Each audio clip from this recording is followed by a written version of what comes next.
5 years ago, Sarah Bennett's younger brother disappeared without a trace. His car was found abandoned near a bridge. His phone was gone. His body was never recovered. Eventually, the police declared him dead, but Sarah never stopped hoping he was alive. Then, 5 years later, at exactly 11:47 p.m., her phone rang. She looked at the screen. Her heart stopped. Noah. It was her brother's number, the same number that had been disconnected 5 years earlier. With shaking hands, she answered, "Hello?"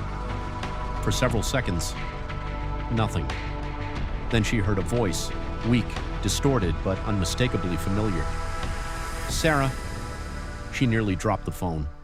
"Noah, where are you?" Static filled the line. Then he whispered, "Don't let Bus 42 leave Central Station tomorrow morning." "What are you talking about? Noah, where are you?" "Please trust me." The call ended. Sarah looked at the screen. The call had lasted exactly 47 seconds. She didn't sleep that night. The next morning, she went to Central Station. Bus 42 was preparing to leave. Sarah ran toward the driver. "Don't start the bus!" The driver demanded to know why. She couldn't tell him the truth, so she lied. "I saw something wrong with the engine." A mechanic checked.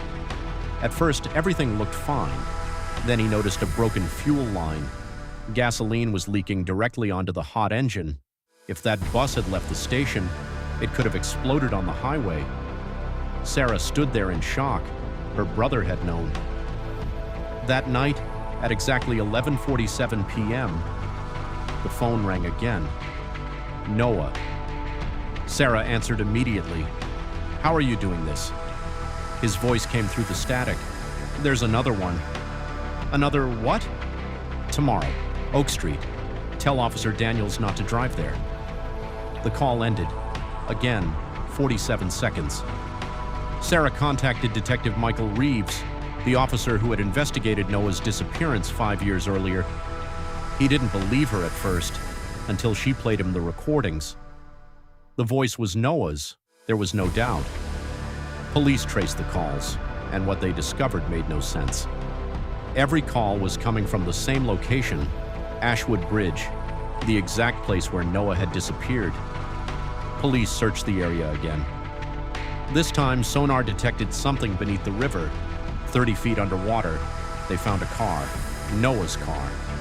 It had been sitting beneath the river for 5 years. Inside, investigators found his wallet, his watch, and his old phone.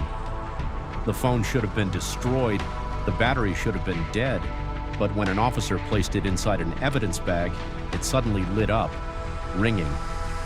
Everyone froze. The screen displayed one name, Sarah Bennett. Sarah looked at her own phone. It wasn't ringing. The phone inside the evidence bag kept ringing. Detective Reeves slowly reached toward it. Then, the call stopped. The screen went black, and just before it did, a message appeared. "Sarah, don't answer my next call."